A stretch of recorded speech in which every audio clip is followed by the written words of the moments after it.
Amin. Silakan duduk. Selamat siang Youth Impact. Selamat siang, selamat tahun baru. Selamat minggu yang baru. Selamat hari yang baru. Ya, selamat apalagi yang baru? Selamat LCD-nya baru. Tadi kata sponsor bilang selamat kacamata yang baru, asal bukan pacar yang baru. Oke.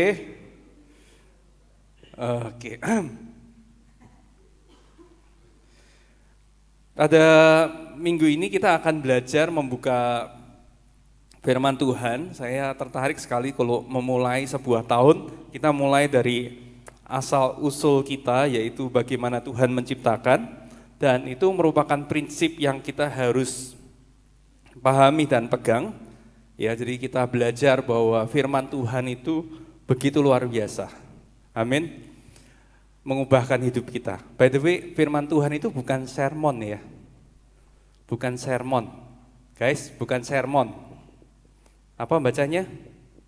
Coba tanya Google ya.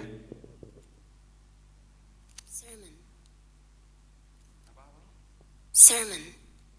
Sermon, bukan sermon ya. Sermon. Ya, jadi ingatnya gampang. Coba lihat ke belakang, bilang sama-sama sermon. Sermon, bukan sermon ya. Sermon. Sermon. Sermon. Oke. Pada waktu kita belajar akan Tuhan menciptakan alam semesta ini, pernahkah saya mau ngajak teman-teman Youth Impact pada minggu pertama ini untuk merenungkan apa sih yang kira-kira jadi pikiran Tuhan, apa yang jadi desain Tuhan, apa yang kira-kira memotivasi Tuhan itu untuk merancang alam semesta. Kenapa Tuhan harus membuat manusia? Kenapa harus ada Anda? Kenapa harus Anda, saya? Karena itu akan sangat menentukan bagaimana kita menjalani kehidupan. Kenapa? Boleh ada yang jawab? Kenapa Tuhan menciptakan alam semesta? Ada yang tahu? Silakan, nggak ada jawaban benar salah. Sir, silakan sir. Kenapa Tuhan menciptakan alam semesta?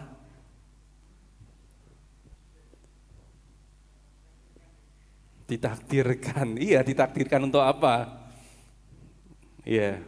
Kenapa menciptakan manusia? Ini yang mau saya ajak kita untuk merenungkan di minggu pertama. Kenapa Tuhan harus menciptakan alam semesta, kemudian manusia?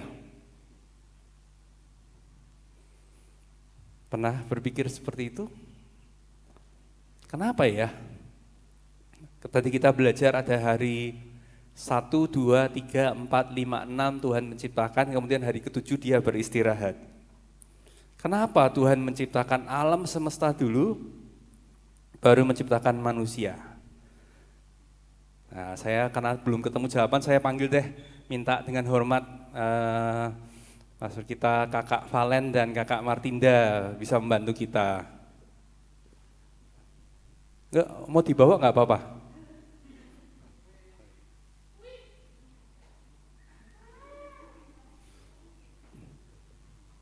Jadi pertanyaannya, kenapa kalian menciptakan Sisi gitu ya?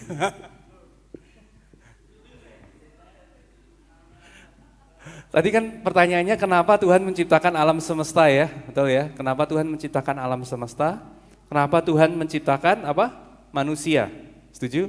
Nah saya mau tanya nih kepada mereka, boleh tahu ceritain sedikit untuk persiapan Sisi lahir ini berapa bulan sebelumnya?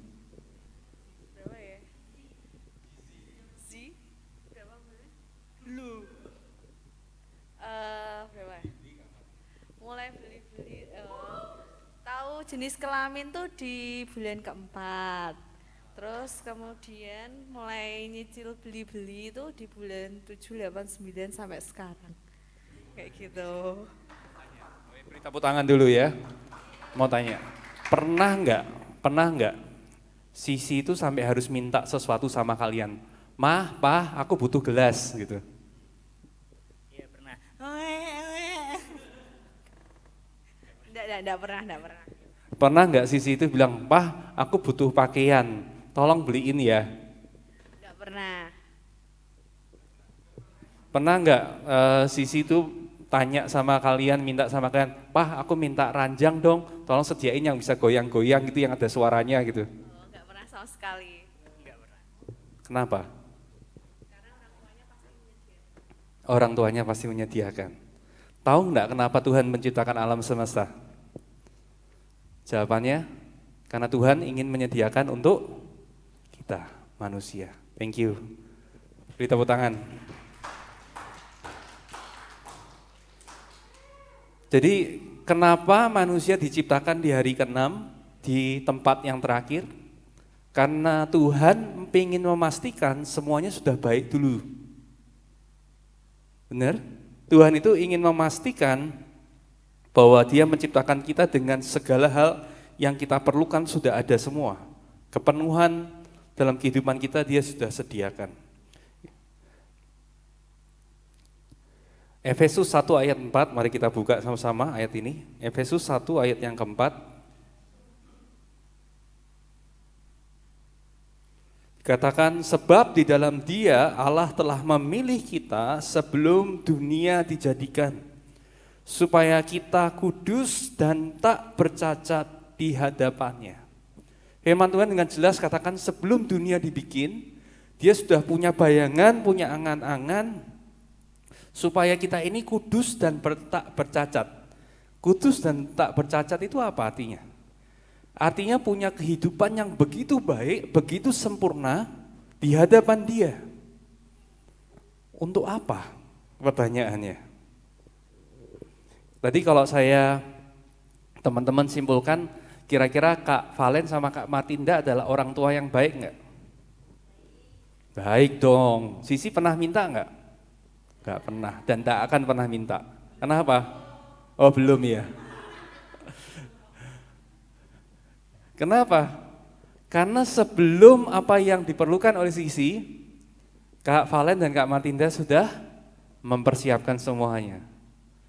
Pertanyaannya kalau Tuhan menciptakan semuanya 6 hari selama 6 hari untuk kita, kira-kira Dia orang tua yang baik apa bukan? Baik sekali. Tuhan enggak ciptakan, coba ya kalau misalkan Tuhan baru ciptakan sampai hari ketiga gitu ya, terus Tuhan bilang, oke, yuk kita buat manusia, ditaruh di mana? Di laut gitu ya. Ditaruh aja sembarang di mana, yang penting buat gitu. Tapi Dia sudah memisahkan darat dan lautan, Dia sudah ada tumbuhan, sudah ada hewan, sudah ada burung di udara, sudah ada ikan di laut, semua sudah tersedia, baru Tuhan ciptakan kita. Nah, oleh karena itu, saya mau katakan bahwa sebelum awal dunia ini, Efesus 1 ayat 4 dikatakan Tuhan itu sangat mengasihi kita dan ingin punya hubungan pribadi yang sangat akrab dengan kita. Pagi hari ini, siang hari ini kita akan belajar satu poin yang menurut saya penting banget.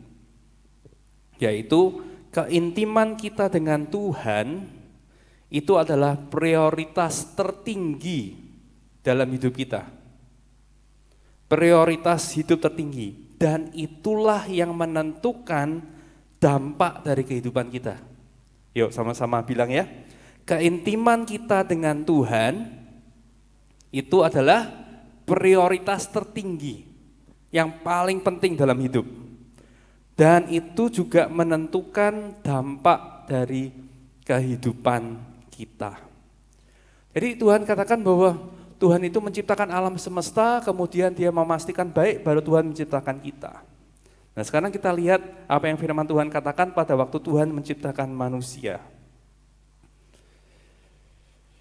Dia berkata dalam Kejadian 1 ayat 26, mari kita buka, Kejadian 1 ayat 26.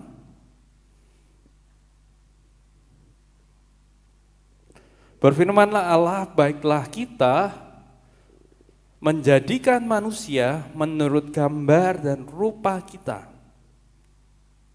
menurut gambar dan rupa kita, supaya mereka berkuasa atas ikan-ikan di laut dan burung-burung di udara dan atas ternak dan atas seluruh bumi dan atas segala binatang melata yang merayap di bumi. Jadi dengan jelas dikatakan Tuhan menciptakan kita supaya kita berkuasa, bukan supaya kita dikuasai, tapi supaya kita berkuasa, punya otoritas. Dikatakan kenapa harus segambar dan serupa dengan Tuhan sendiri.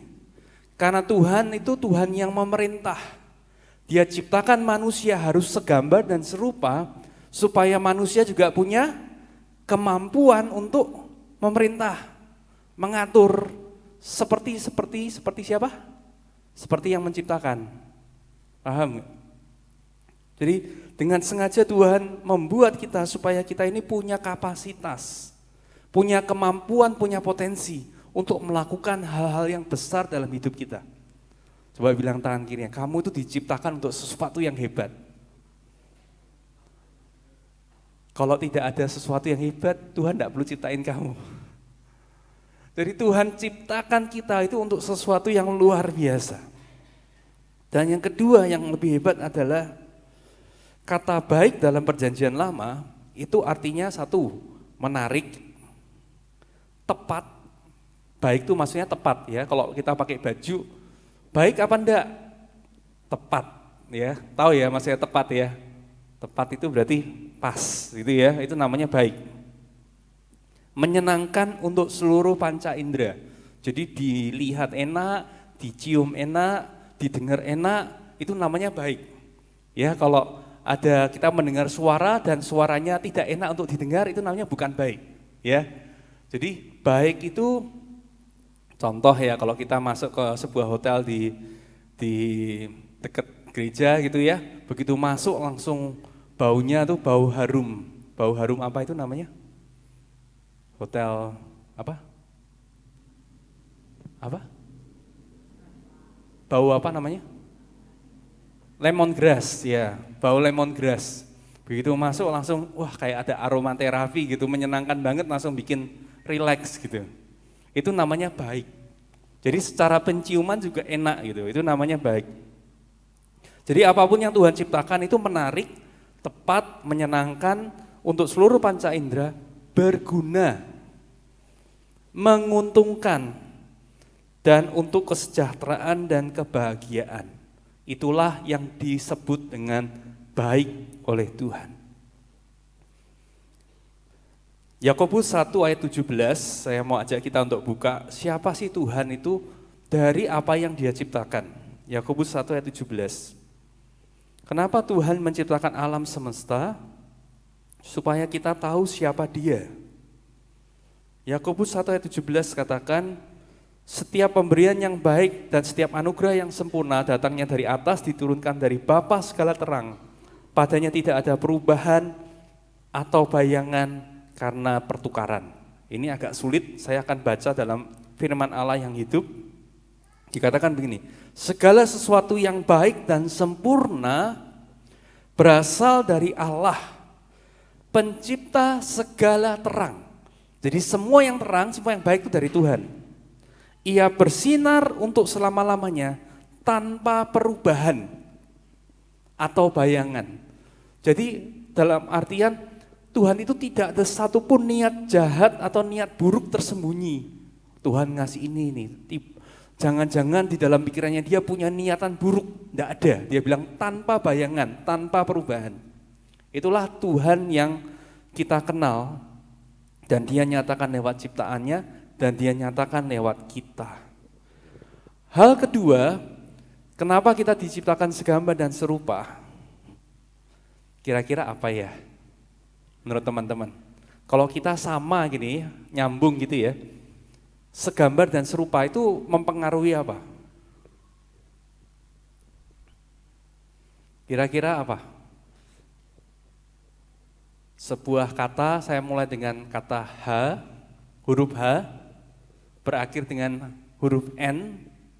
Kira-kira apa ya, kata apa yang saya maksud ya?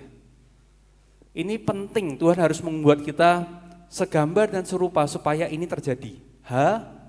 N. Apa? Harapan, apa lagi? Belakangnya N, satu kata. Supaya ini terjadi harus segambar dan serupa. Ayo, apa? Hubungan, betul sekali. Hubungan.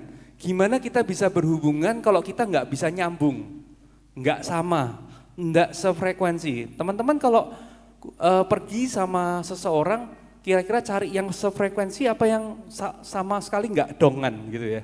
Ngomong apa nggak dong, ngomong apa nggak dong gitu. Mau berhubungan? Iya, nggak mungkin.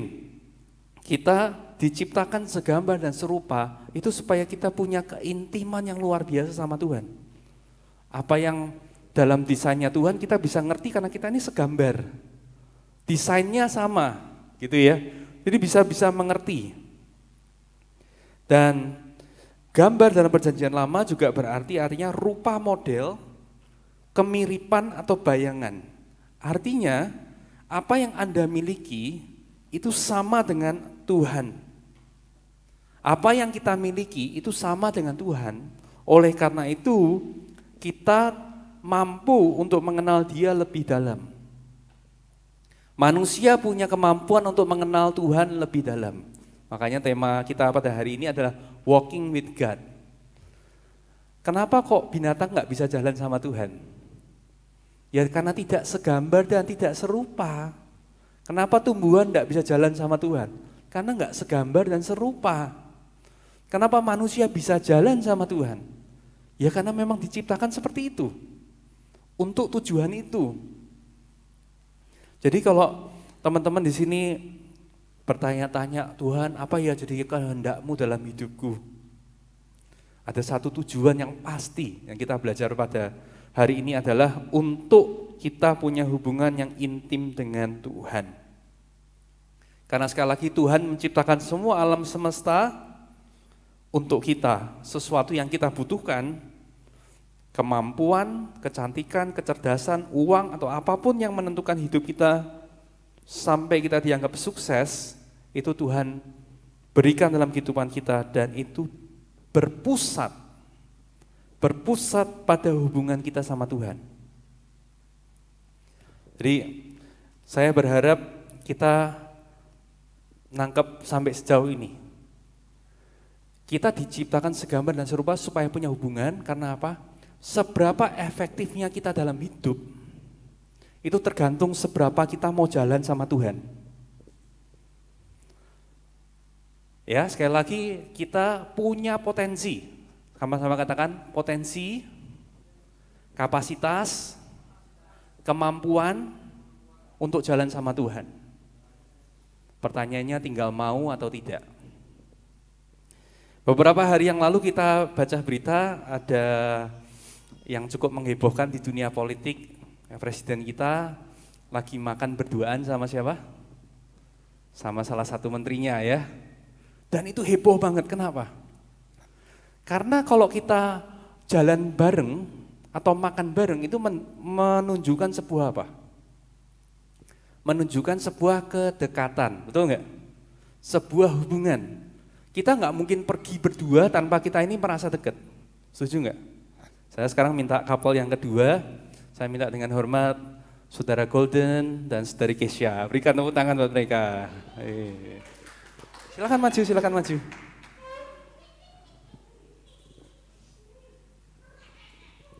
Kameranya bisa diarahkan. Iya, spotlight hot. Kak Golden dan Kak Kesha, saya mau interview ya, wawancara ya. Ini spontan ya, aku belum tanya sebelumnya ya.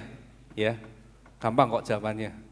Mau tanya nih, habis kebaktian Youth Impact ini, kalian ada rencana pergi berdua? Ada.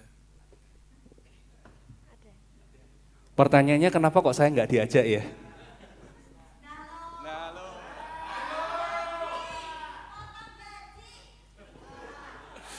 Oh, pertanyaannya kenapa kok Chris nggak diajak ya? Pertanyaannya kenapa Anton nggak diajak ya? Paham, paham. Kenapa mereka pengen jalan berdua? Nah, ayo.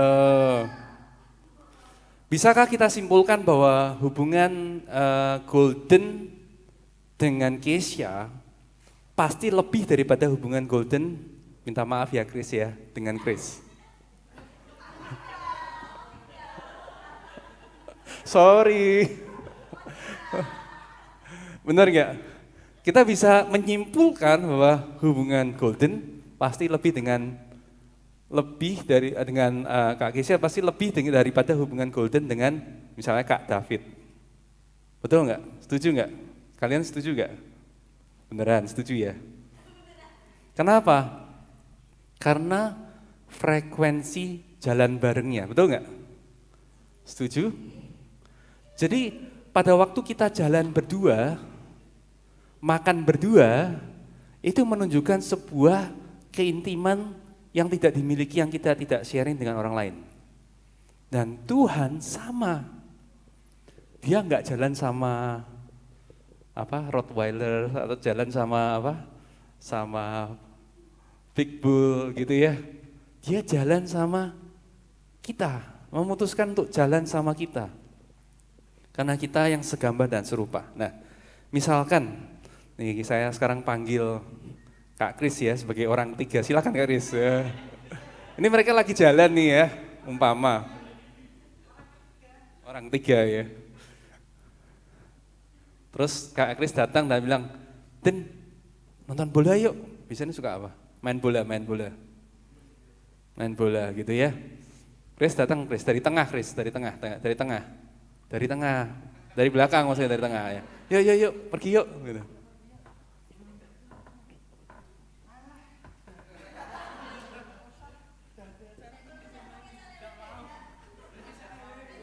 Ayo dibujuk.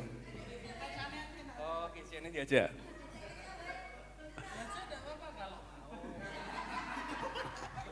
Tuh, dia yakin banget, Kak Golden pede banget kalau Kesha kalau mau gitu ya, berarti pasti nggak mau gitu ya. Beri tepuk tangan dong mereka ya. Ya, thank you. Ya, hubungan itu bisa rusak, bisa hancur karena apa? Karena yang satu pindah hati kan, ada yang pemisah. Nah, apa sih yang jadi pemisah itu antara kita sama Tuhan? Dosa. Coba perhatikan baik-baik pada waktu kita baca dalam Kejadian pasal 3, apa yang kita bisa lihat dari hubungan Tuhan dengan manusia sebelum ada dosa? Ada yang tahu ayatnya? Ada yang tahu nggak ayat yang saya maksud? Ayat 8. Yuk kita baca yuk. Kejadian 3 ayat yang 8 dikatakan ketika mereka tuh Adam dan Hawa mendengar bunyi langkah Tuhan Allah yang berjalan-jalan dalam taman itu pada waktu hari sejuk, bersembunyilah manusia dan istrinya itu terhadap Tuhan Allah di antara pohon-pohonan dalam taman. Ada yang aneh dengan ayat ini enggak? Apakah mereka melihat Tuhan jalan? Enggak. Mereka apa? Mereka mendengar bunyi langkah. Nah, kalau kira-kira teman-teman di sini bisa mengenali orang dari bunyi langkahnya, itu seberapa dekat hubungannya? Enggak usah gitu, enggak usah gitu ya. Baru jalan gitu. Wah, ini suamiku nih. Wah, ini anakku nih. Seberapa dekat? Kira-kira setahun sekali ketemunya? 6 bulan sekali?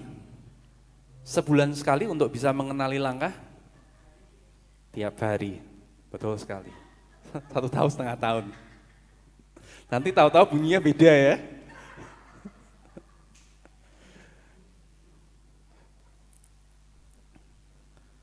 Ngerti poinnya? Untuk kita bisa mengenali bunyi langkahnya Tuhan, itu berarti jalannya memang tiap hari. Dan dia tahu betul kapan Tuhan akan jalan. Ini seperti tahu di sore hari, pada hari sejuk, dia tahu kalau jalan itu pasti Tuhan. Berarti apa? Memang setiap sore sudah jalan. Paham ya? Jadi manusia itu punya kedekatan yang luar biasa dengan Tuhan. Sampai bunyi langkah aja tahu. Nah, oleh karena itu, dosa itu membuat hubungan atau keintiman kita dengan Tuhan itu menjadi rusak. Menjadi rusak. Ketika Adam dan Hawa tidak patuh pada Tuhan, mereka merusak keintiman hubungan yang mestinya mereka miliki. Mereka menjadi jauh dan malah mereka ini menjadi takut. Dalam Kejadian 3:10 dikatakan, aku takut karena aku telanjang, aku maka bersembunyi. Pertanyaannya buat kita, berapa sering kita itu sering menyembunyikan sesuatu juga dari Tuhan? Mengapa kita takut dan malu untuk menyatakan kehidupan kita sama Tuhan? Berarti kalau kita takut, kita malu kan ada sesuatu. Setuju enggak? Kalau Anda tadi teman Kak Holden sama Kesia enggak ada apa-apa, mereka enggak malu untuk share, betul ya? Untuk cerita apa aja. Tapi kalau ada sesuatu yang terjadi di tengah-tengah mereka, mereka menjadi malu dan takut. Begitu juga kita dengan Tuhan. Pertanyaannya sekarang apa hubungannya dengan kemampuan kita tadi dari awal untuk bisa memerintah? Apa yang jadi hukuman untuk manusia? Kita baca dalam Kejadian pasal 3, mulai dari ayat yang ke-16. Firman-Nya kepada perempuan itu, susah payahmu waktu mengandung akan kubuat sangat banyak. Dengan kesakitan engkau akan melahirkan anakmu. Namun engkau akan birahi pada suamimu dan ia akan berkuasa atasmu. Berapa banyak yang mengaminkan ini kalau melahirkan sakit? Oke, berarti betul ya. Ayat 17. Lalu firman-Nya kepada manusia itu, karena engkau mendengarkan perkataan istrimu dan memakan dari buah pohon yang telah kuperintahkan kepadamu, jangan makan daripadanya, maka terkutuklah tanah karena engkau, dan dengan bersusah payah engkau akan mencari rezekimu dari tanah seumur hidupmu. Semak duri dan rumput duri yang akan dihasilkan padamu dan tumbuh-tumbuhan di padang akan menjadi makananmu. Dan dengan berpeluh engkau akan cari makananmu sampai engkau kembali lagi menjadi tanah. Karena dari disitulah engkau diambil, sebab engkau debu dan engkau akan kembali menjadi debu. Jadi kontrasnya lihat enggak? Pada waktu Tuhan menciptakan manusia, Tuhan menciptakan manusia untuk apa? Berkuasa, untuk memerintah. Tapi begitu mereka kehilangan fellowship sama Tuhan, seberapa efektifnya mereka bisa memerintah? Dikatakan bahwa mereka akan berpeluh, mereka harus kerja keras untuk bisa hidup. Nah, inilah yang kita belajar dari prinsip ini. Jadi Tuhan ingin kita ini mempunyai hubungan yang intim sama Tuhan. Karena pada saat kita tidak memiliki kedekatan sama Tuhan, apapun yang kita lakukan tidak akan efektif. Jadi paham ya, kita dirancang, dibuat dengan begitu luar biasa, segambar dan serupa dengan Tuhan. Tujuannya satu, tadi apa? Untuk berkuasa. Dua apa? Untuk berfellowship. Yang ketiga saya tambahin, yang ketiga adalah untuk kita menjadi serupa dengan Tuhan. Dibentuk menjadi segambar dengan putranya. Pada waktu kita berfellowship, apa yang terjadi?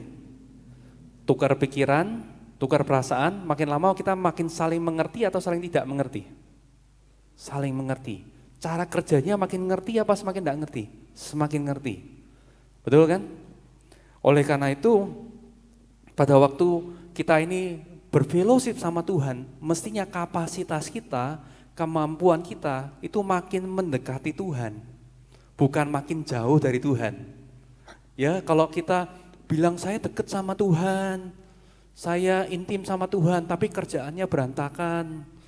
Tapi etikanya sama di keluarga bikin ribut terus.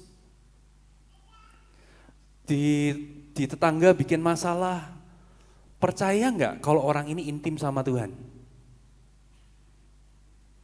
Jadi tanda tanya ya. Mungkin dia sering ke gereja, mungkin dia sering pelayanan, tapi tidak bisa dibilang bahwa dia intim dengan Tuhan. Karena apa?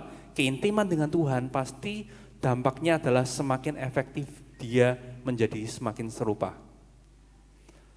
Apakah kita akan semakin penuh kasih?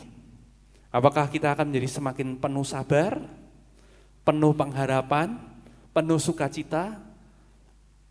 Kalau jawabannya tidak, perlu diragukan dan dipertanyakan tingkat pengenalan kita sama Tuhan. Jadi pesan sederhana pagi hari ini, kehidupan yang Tuhan berikan dan tawarkan kepada kita itu sebetulnya kehidupan yang sangat luar biasa. Sangat luar biasa. Tetapi tawaran itu pagi hari ini kita bisa terima atau kita tolak, tergantung dari apa? Seberapa dekat kita mau bangun keintiman dengan Tuhan. Saya mau tutup dengan ayat ini, Yohanes 17 ayat yang ketiga. Yohanes 17 ayat yang ketiga. Salah satu ayat favorit saya. Kalau orang tanya, apa sih hidup yang kekal? Hidup yang kekal, mari kita baca sama-sama. 1, 2, 3.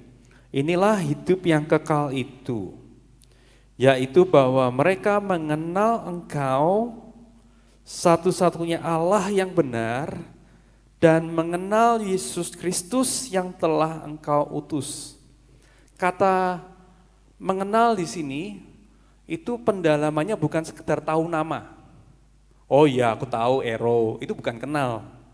Kenal itu betul-betul mengalami jalan sama dia sampai tahu karakter dan sifatnya, itu karena pengalaman. Arti dari kata mengenal.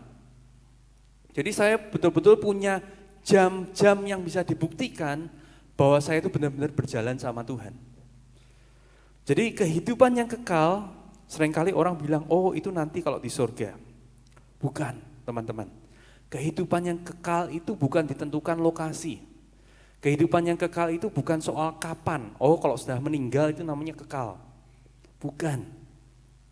Kehidupan yang kekal adalah, definisi firman Tuhan adalah mengenal Engkau, satu-satunya Allah yang benar, dan mengenal Yesus Kristus yang telah Engkau utus. Jadi the moment saat kita mengundang Yesus sebagai Tuhan dan Juru Selamat, kita secara pribadi dengan sungguh-sungguh, buat saya itu adalah permulaan hidup kekal. Saya ulangi, pada saat kita sungguh-sungguh menerima Tuhan Yesus sebagai Tuhan dan Juru Selamat dalam hidup kita, dan mempercayakan hidup kita padanya, itu sudah hidup kekal. Jadi jangan nunggu mati baru ngalami kekal. Kekal itu bukan dimulai setelah Anda meninggal, bukan. Kekal itu setelah Anda kenal. Makanya hari ini kita belajar tentang walking with God. Prioritas tertinggi dalam kehidupan kita adalah persekutuan dengan Tuhan. Dibuktikan dengan apa? Dengan kita mencari Dia dalam doa, mempelajari firman-Nya, beribadah, memuji Tuhan. Itu hal-hal yang kita bisa lakukan untuk membangun keintiman dengan Tuhan. Apakah dengan melakukan aktivitas rohani kita otomatis jadi intim? Enggak juga. Ya, itu bukan ukuran, ya.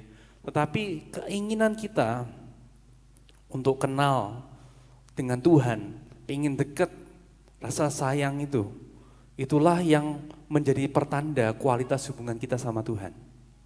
Amin. Teman-teman pernah ini enggak ya? Pernah sebuah buku ada namanya Not a Fan. Sebuah buku tentang pemuritan yang luar biasa menurut saya gini.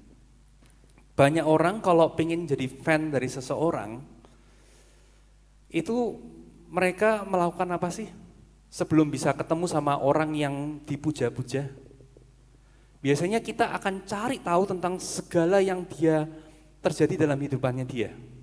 Misalnya saya suka pemain basket tertentu, saya akan tahu, oh dia ini pemain posisi apa, dia ini ininya apa, di tim mana, lahirnya tahun berapa, segala sesuatu tentang dia aku tahu. Supaya apa? Setiap kali orang bicara tentang dia, saya bisa menunjukkan bahwa saya lebih kenal orang ini. Dan harapannya apa? Pada waktu saya ketemu dengan orang tersebut itu sendiri, saya langsung bisa nyambung. Kenapa? Karena sudah banyak tahu. Betul ya? Kalau kita naksir seseorang, senang seseorang, pasti kita akan cari tahu segala macam. Saudaranya berapa, ininya apa, kesenangannya apa, makannya apa, yang enggak suka apa. Begitu juga dengan Tuhan. Pada saat kita melakukan hal itu sebetulnya kita sedang membangun keintiman dengan Tuhan. Dan sekali lagi, keintiman dengan Tuhan itu akan menentukan seberapa efektif hidup kita. Saya mau tutup dengan ilustrasi ini.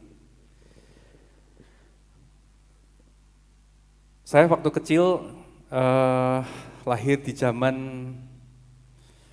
presiden yang masa jabatannya sangat panjang. Ya, belum era demokrasi. Ya, bersyukurlah kalian yang kaum milenial yang lahirnya di zaman pemilihan presidennya cuman tiap 5 tahun. Zaman saya presidennya lama banget berkuasanya. Sehingga dia itu dianggap sebagai betul-betul raja. Betul-betul penguasa yang terus-menerus setiap pemilu pasti menang lah, tinggal formalitas gitu. Nah, orang-orang menceritakan bagaimana kalau hidup sebagai keluarganya dia itu menyenangkan banget. Di Indonesia ini apapun bisa. Karena dulu ada namanya ABS, apa? Asal Bapak senang gitu ya. Semua bisa. Nah, suatu kali saya pernah sampai berandai-andai mikir gini, wah gimana ya kalau saja membayangkan kalau tiba-tiba saya ditemukan gitu ya, waktu lihat-lihat ini rumah sakit gitu ya, buka, ternyata saya itu adalah bayi yang tertukar gitu ya. Bayi yang tertukar, ternyata saya bukan anak dari orang tua saya, gitu ya. Tapi ternyata saya anak dari penguasa tersebut. Pertanyaan, seberapa banyak dari hidup saya akan berubah? Menurut kalian gimana? Berubah banyak enggak? Berubah banyak, yakin ya? Berubah banyak, hanya karena tahu bahwa saya adalah anaknya beliau, itu mengubah segala sesuatu. Iya, yakin ya? Yakin ya? Saya akan bilang ke tetangga, kamu jangan macam-macam sama aku loh. Kenapa? Aku tuh anaknya itu loh, bapak itu loh. Kira-kira akan mengubah enggak? Kalau dia dulu bully saya, dia akan bully saya enggak? Dia tetap akan bully saya. Hanya karena saya tahu, itu tidak mengubah keadaan saya. Apa yang harus terjadi? Untuk saya berubah nasibnya, saya harus berfellowship dengan beliau. Saya harus menunjukkan bahwa saya betul-betul punya hubungan dengan orang itu, betul enggak? Ya paling enggak lah sebulan sekali terbang ke Jakarta, main ke Menteng gitu ya, makan semalam gitu, terus foto bareng gitu ya. Weh lagi foto makan bareng gitu, posting di Instagram, zaman dulu ada IG ya. Foto ceklek gitu, orang tanya, loh kamu siapa? Kok makan bareng? Ya kan? Langsung orang mikir, dengan saya berfellowship, itu mengubah hidup saya dan mengubah perlakuan orang pada saya. Setuju enggak? Hanya karena saya tahu anaknya siapa, enggak mengubah. Yang tahu cuma aku, tapi orang lain tahu enggak? Karena apa? Dengan saya berfellowship dengan keluarga tersebut, semakin saya berfellowship, saya semakin ngerti cara berpikirnya, saya semakin tahu kekayaannya apa saja, dan saya mulai berperilaku seperti siapa? Seperti keluarga tersebut. Betul enggak? Karena saya berperilaku orang tersebut, orang bisa mengenali bahwa ini saya anaknya siapa. Nah sama teman-teman Youth Impact siang hari ini. Dengan Tuhan sama prinsipnya. Hanya karena teman-teman tahu secara status KTP tulisannya anak Tuhan, tidak otomatis membuat hidup Anda efektif. Sama sekali tidak. Ya. Status tidak membuat kita efektif. Tetapi yang bisa membuat efektif adalah kalau kita menunjukkan bahwa kita benar-benar punya fellowship. Punya apa? Punya hubungan, punya kedekatan. Ya. Cobalah kalau saat ini teman-teman gitu ya, setiap berapa itu di IG-nya Pak Kaisang gitu ada gitu ya. Ada itu. Ada ST gitu ya. Terus nanti lihat di programnya nih, ada lagi, ada fotonya lagi. Orang akan mulai bertanya, "Kamu tuh siapa?" Gitu. Dan itulah yang mengubahkan. Cara orang memperlakukan beda dan kita pun juga berpikir dan berperilakunya beda. Saya berdoa siang hari ini kebenaran firman Tuhan yang saya sampaikan boleh memberkati hidup kita. Jadi dosa itu selalu membuat kita, hubungan kita menjadi jauh sama Tuhan. Tetapi begitu kita intim, kita dekat secara konsisten, itu akan membuat hidup kita efektif.